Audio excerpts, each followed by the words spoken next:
너희가 마음의 생명에 이끌어지는 대로 내 이웃을 사랑하는 것과 하신 잘하는 것이니와 만일 너희가 사랑을 찾아하여 하면 죄를 짓는 것이 율법이 너희를 공동자로 적용하라. 누구든지 온 율법을 지키다가 그 하나님을 공경하면 모든 원망을 하나니 다른 말하지 말라 하시니라. 또한 생각하지 말라 하셨은즉 네가 앞으로 다른 말하지 아니하고 다른 말하지 너희는 자유의 대로 심판을 처럼 하도록 공의를 행하지 아니하되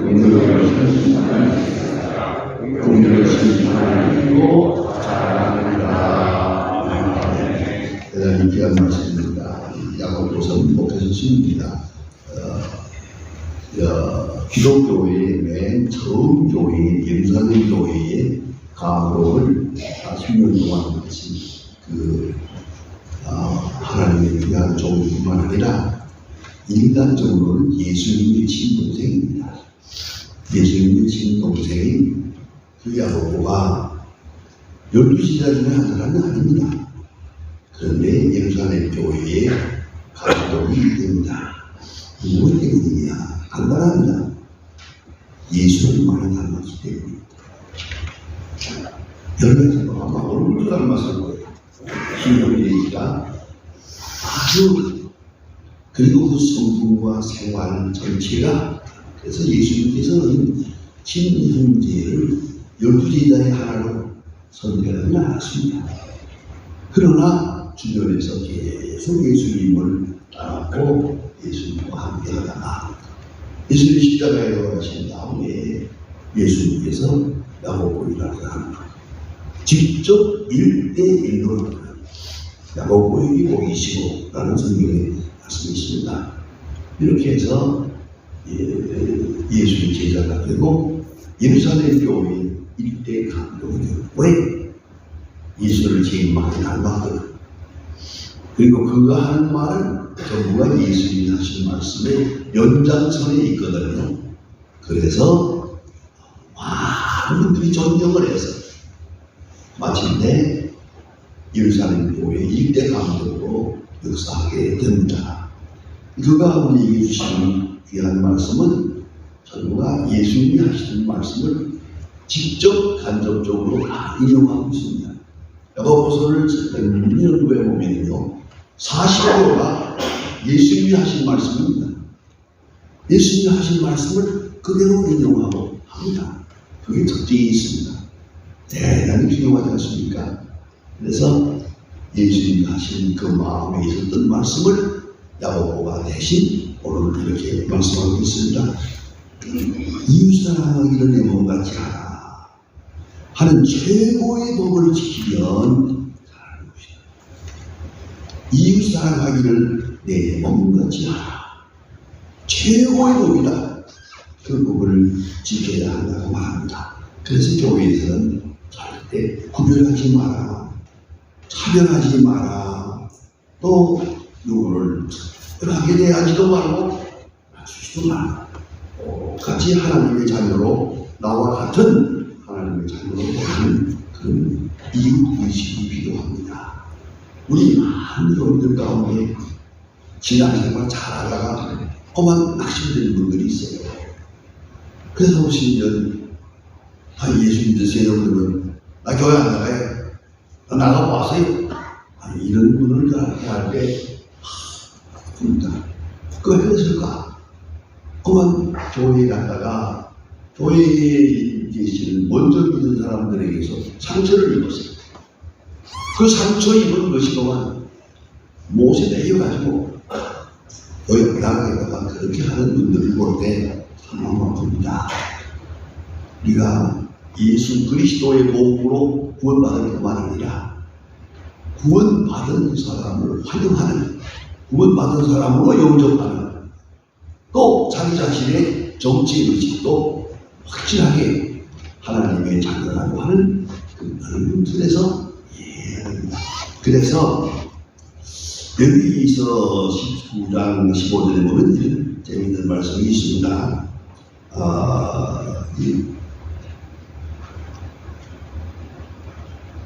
재판할 때에 그 불의를 행하지 말라. 가난한 자의 표를 들지 말며. 가난하다고 그 의미 아닙니다. 가난하면 무조건 그거 아닙니다. 미안합니다만 조금 전에 기도하신 분도 말씀하셨지만 이 좌파 사상들이 많이 있는데 그 좌파 사상의 하나가 뭔지 아십니까? 가난이 의인이, 부한다는 죄인이에요. 거기 문제가 있는 겁니다. 부한하고 죄인이 아니에요. 가난한다고 의인이 아니에요. 근데 가난한다는 의인이요. 또 어려움을 당하는 자는 다 공로자예요. 이렇게 평가가 된단 말입니다. 그러니까 있는 자, 지식인, 높은 사람, 권력자 다 죄인이 됩니다. 다 죄인이다. 그러한 의식은 이건 공산주의 사상입니다. 이건 잊지 말아야 합니다. 그래서 가난한 자의 표를 두지 말며. 재판할 때 가난하다고 해서 그 사람이 의인이 아니야. 그거를 인정하라. 레위기서가 분명히 말합니다.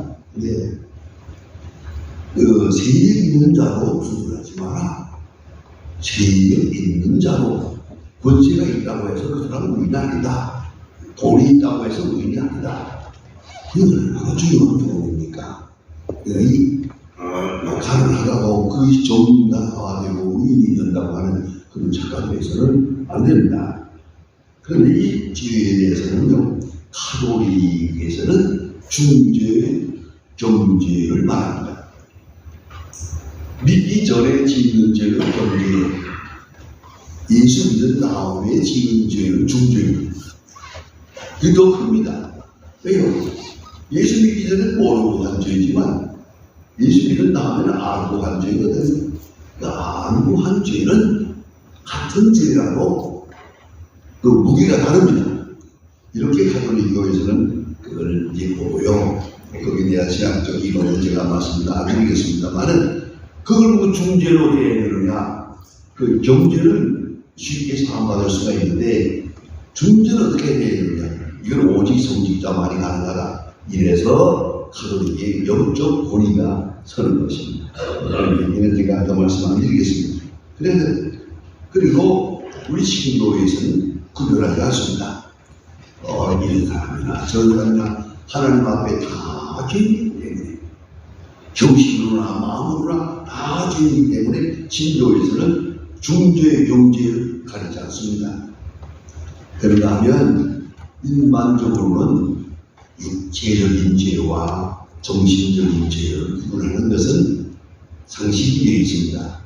마음으로 짓는 죄, 또 행동으로 짓는 죄, 그거는 다르지 않느냐 하는 일반적인 것이 있으나 예수님의 눈으로 볼 때는 똑같습니다.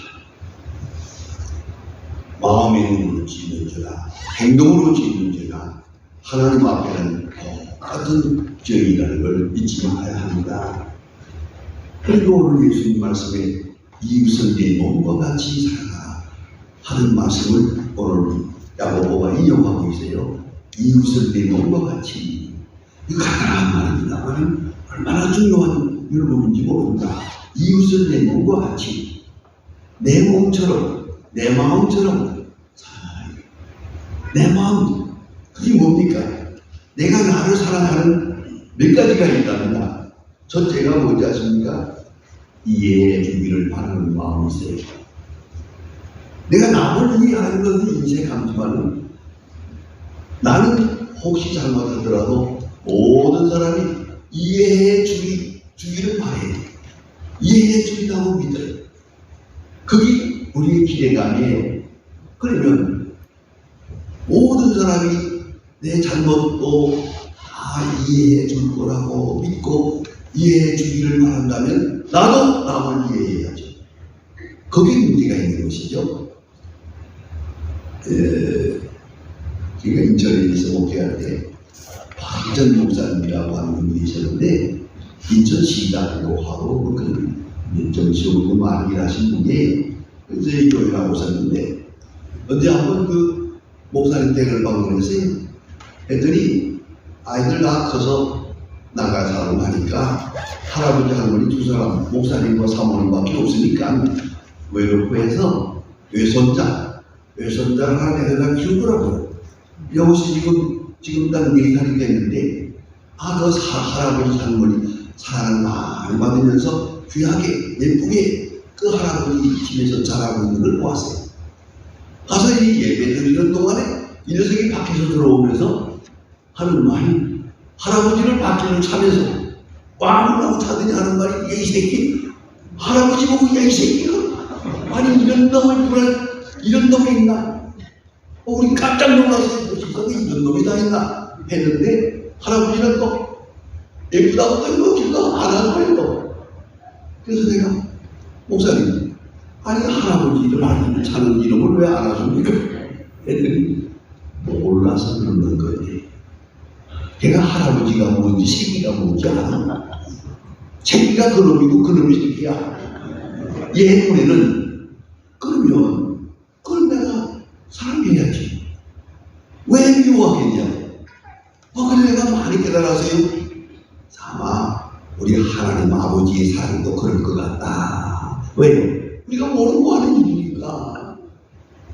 그게 바로 구휼이라고 하는 의미의 사랑입니다. 구휼은 위에서부터 내려오는 거거든요. 간단히 생각하면 돼요. 손자가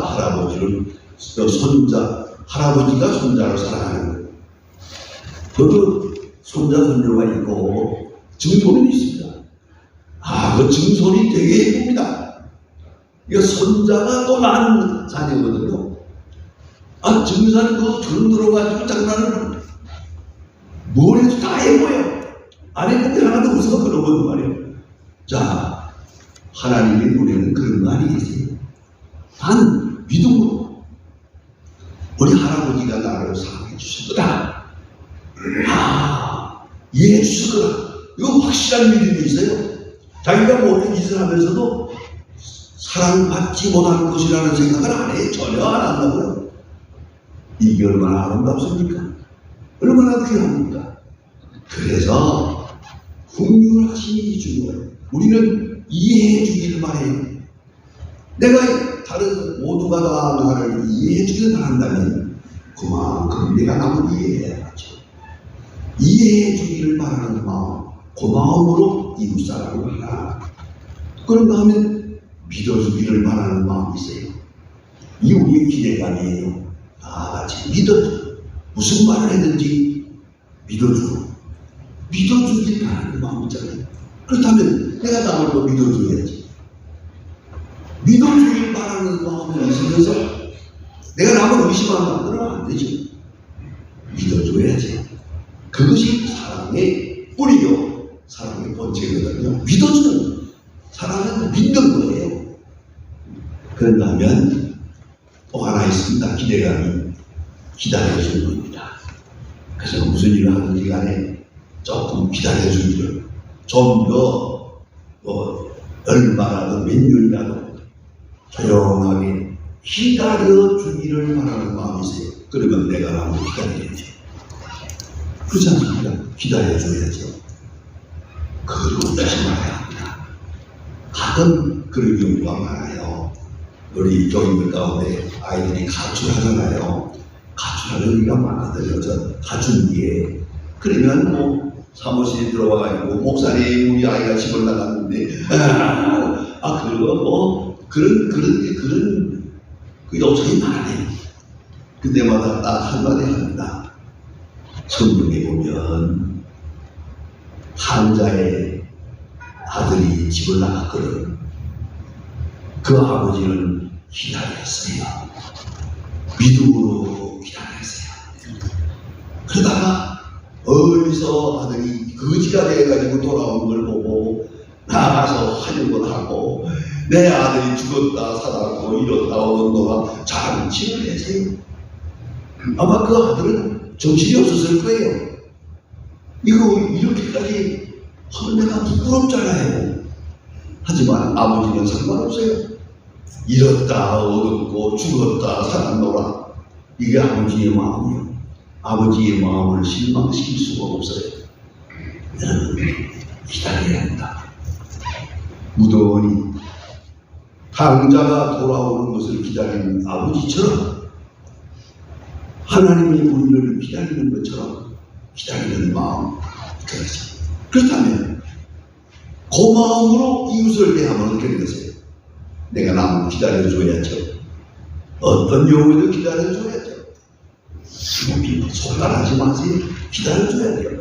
가끔 그래야 그런 친구는 합니다. 목사님들이 자녀들을 잘 키워서 좀 이렇게 좋은 가정을 이루고 싶은 마음이 있어서 하다가 안 되잖아요. 아이들이 가출을 하고 뭐 빗나가고 하니까 속상해서 이렇게 친구를 해요. 목사님, 이런 경우는 어떻게 하면 좋겠습니까? 이놈이 집을 나갔는데요.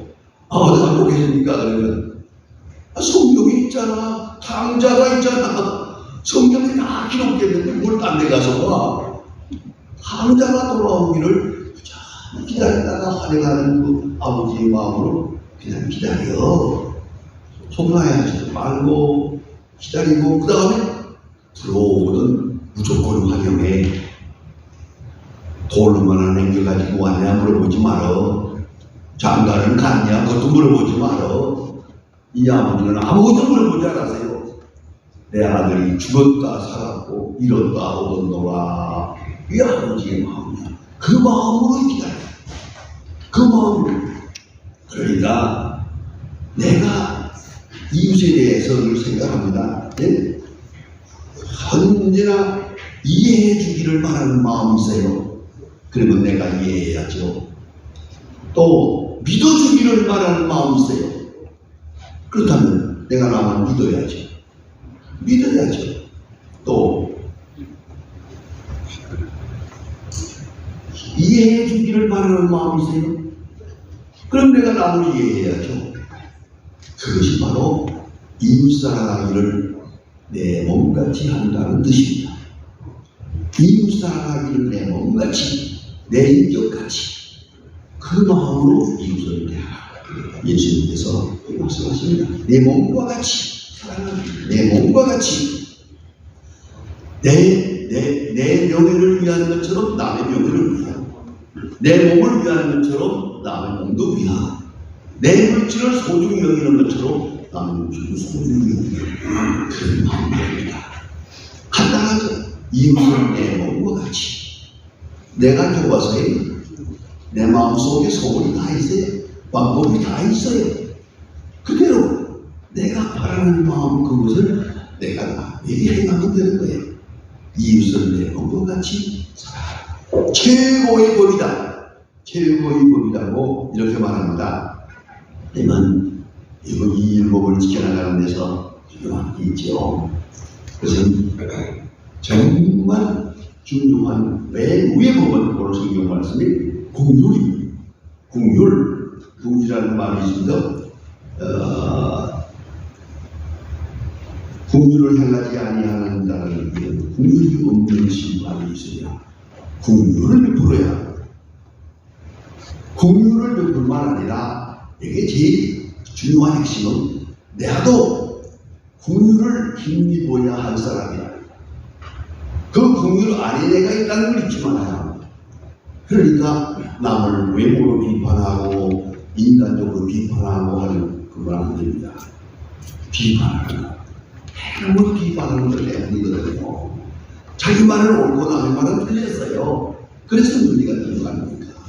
그런데 내 말이 잘못될 수도 있다 하는 걸 알고 내가 잘못될 때 이해해 주기를 바라는 것처럼 내가 남을 또 이해해야 한다. 이거 얼마나 중요한 겁니까? 그러면 문제가 한없는 거예요. 기다려주는 거예요. 기다려주는. 그러지 말아야 합니다.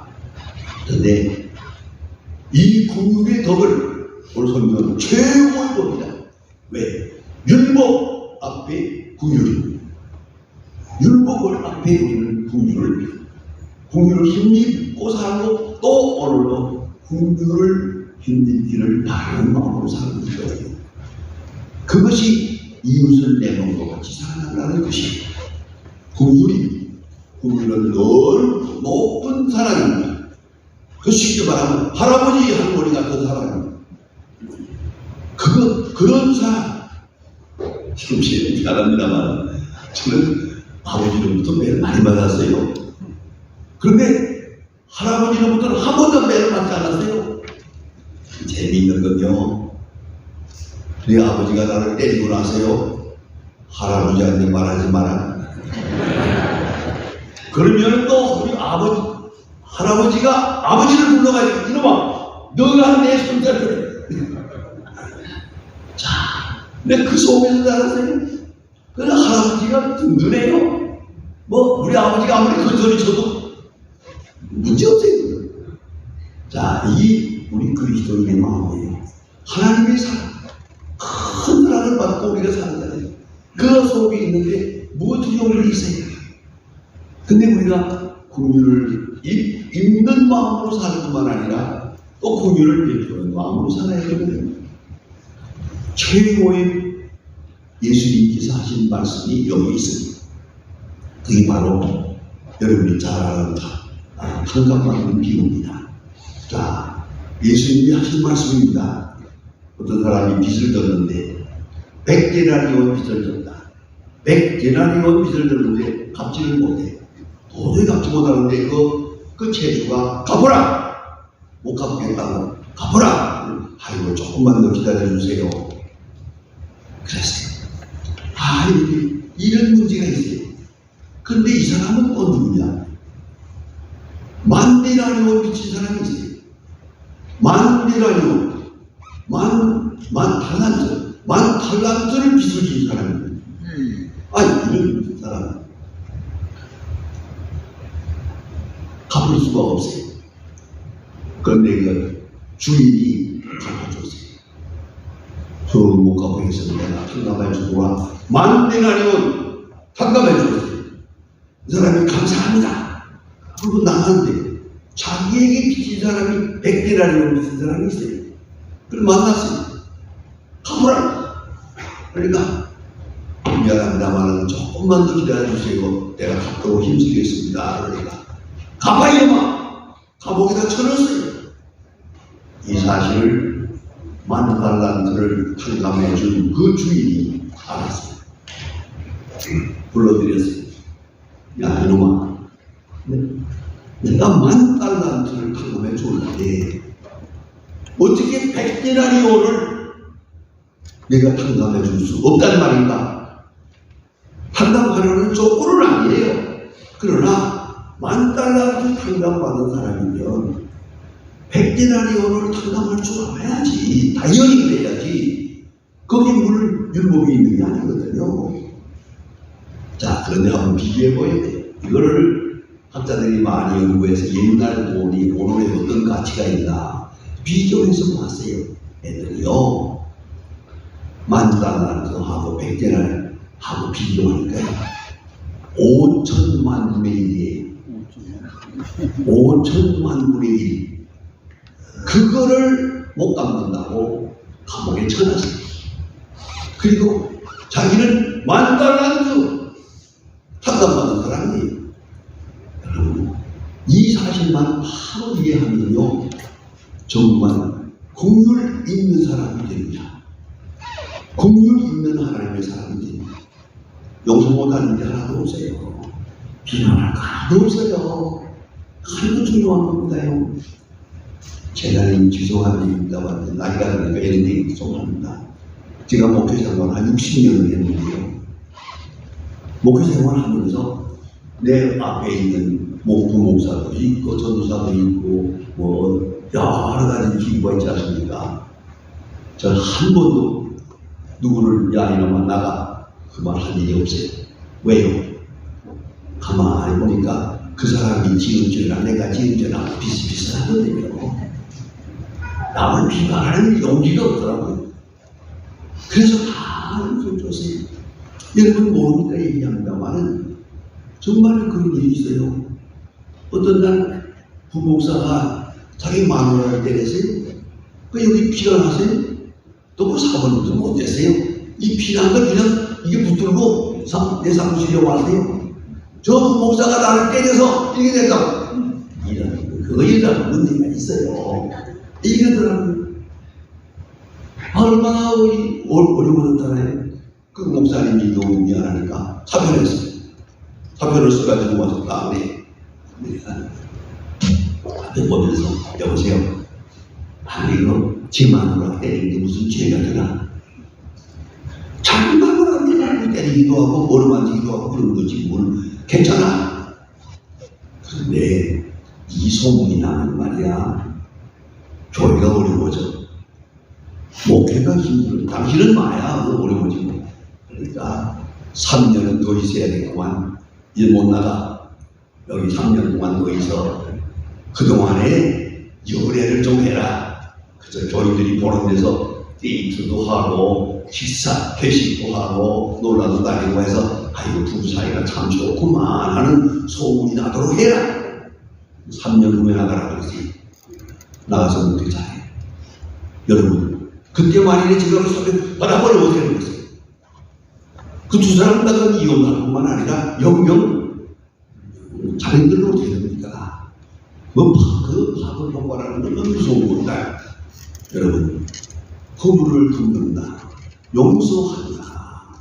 그에 긍휼을 하고 하나님의 긍휼을 베풀어 살까. 긍휼은 큰 사람이에요. 높은 데 있는 사람이에요.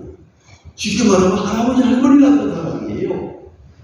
그 사람으로 나를 봐요. 그러면 내가 또 남에게 그렇게 해야죠. 내가 할아버지가 됐다는 마음으로 모든 사람에게 긍휼을 베풀어. 여러분 그저 우리가 이제 나이는 들었으니까요. 자기 안 비판하지 맙시다. 잘못됐다 잘했다 내 미친놈들이다 그렇게 할 필요 없어요. 하나님 알아서 하시겠죠. 어쨌든 간에 긍휼 없는 심판을 받으리라. 긍휼을 베풀면 내가 또 하나님 앞에서 긍휼을 베푸는 긍휼이 힘입을 수가 있어요. 그걸 잊지 말아야 합니다. 그래서 마지막 쪽으로는 나갑니다. 긍휼의 사람이 되어야 해요. 그 긍휼의 은혜 안에 내가 있다. 내가 의로워서 있는 게 아니고 내가 잘해서 있는 게 아니라 하나님의 큰 긍휼, 그 큰 사랑 안에 내가 용서받으며 오늘 내가 있다 하는 그런 마음으로 살고만 아니라 남을 볼 때 내가 절대 하나님을 대신하면 안 됩니다. 심판은 하나님이 하시는 겁니다. 내가 하나님을 대신해서 옳다 그랬다 이랬다 저랬다 이건 하나님이다.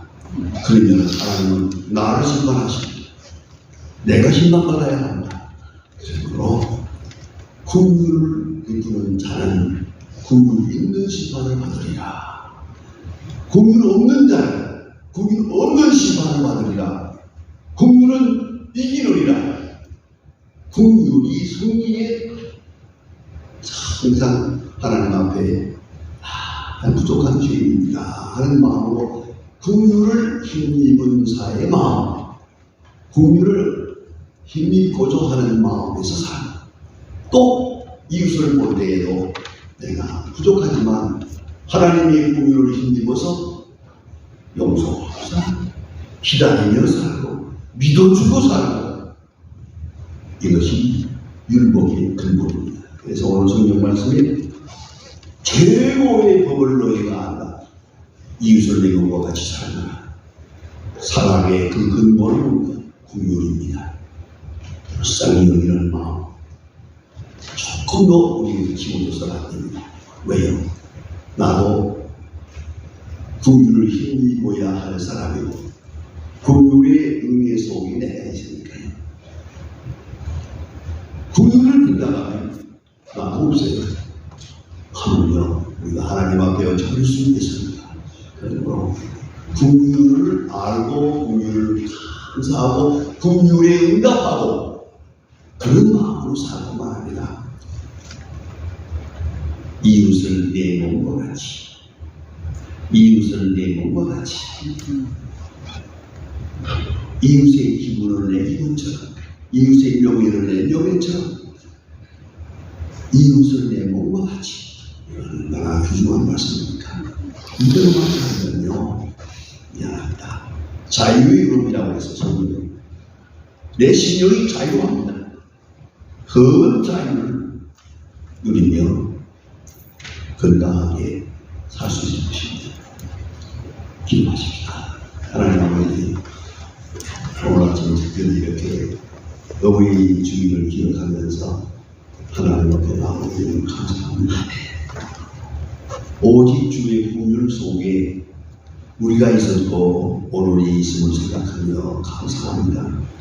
먼저 이렇게 큰 은혜를 받고 살면서도 구유를 이루지 못하는 인생 가운데 모든 인생을 용서하여 주시고 다시 한번 주의 은혜에 감사하며 구유를 힘입고자 하는 마음, 구유의 결과로 내가 있고 그리고 이웃을 내 몸과 같이 사랑하며 항상 자유하는 율법 속에 그 큰 자유를 누리며 사는 하나님의 사랑을 누리게 하여 주시옵소서.